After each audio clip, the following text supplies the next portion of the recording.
రాజకీయాల కోసం విద్యార్థులను రెచ్చగొడుతున్నారని కొంతమంది అధికార పార్టీ నాయకులు దుష్ప్రచారం చేస్తున్నారన్నారు. Telangana state public service commission పై సీఎం కేసీఆర్ ఎందుకు మాట్లాడటం లేదని ప్రశ్నించారు. దేశ ప్రధానికి లేని జీతం తన ముఖ్యమంత్రి తీసుకుంటున్నారని, ప్రధాని 3 లక్షల రూపాయల జీతం తింటే సీఎం కేసీఆర్ 4,25,000 తీసుకుంటున్నారని విమర్శించారు.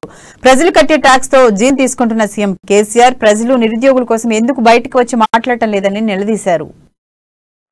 చాలా సంతోషం. మళ్ళొకసారి చాలా రోజుల తర్వాత ICSR కాన్ఫరెన్స్ హాల్లో మీ అందరినీ కలవడం అనేది చాలా ఆనందంగా ఉన్నది. అయితే ఇక్కడ రాజకీయ పార్టీలు వచ్చి విద్యార్థి నాయకులను మేము ఉంటాం, మీరు మా వెంట నడవండి అని చెప్పడానికి నేను రాను. కానీ ఈ రోజు అంటే మీ చేతిలో తెలంగాణ భవిష్యత్తు, తెలంగాణ భావితరాల నిర్మాణం.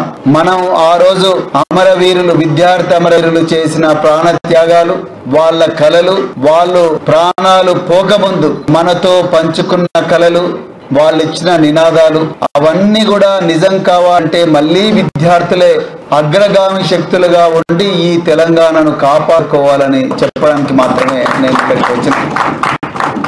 చాలా మంది దుర్మార్గులు, చాలా మంది దుష్టులు, దోపిడి దొంగలు, వక్రబుద్ధున్నతులు, అహంకారపూరితమైన మాటలు మాట్లాడుతున్న పాలకులు, వాళ్ళు చెప్పుతున్నట్టు విద్యార్థులను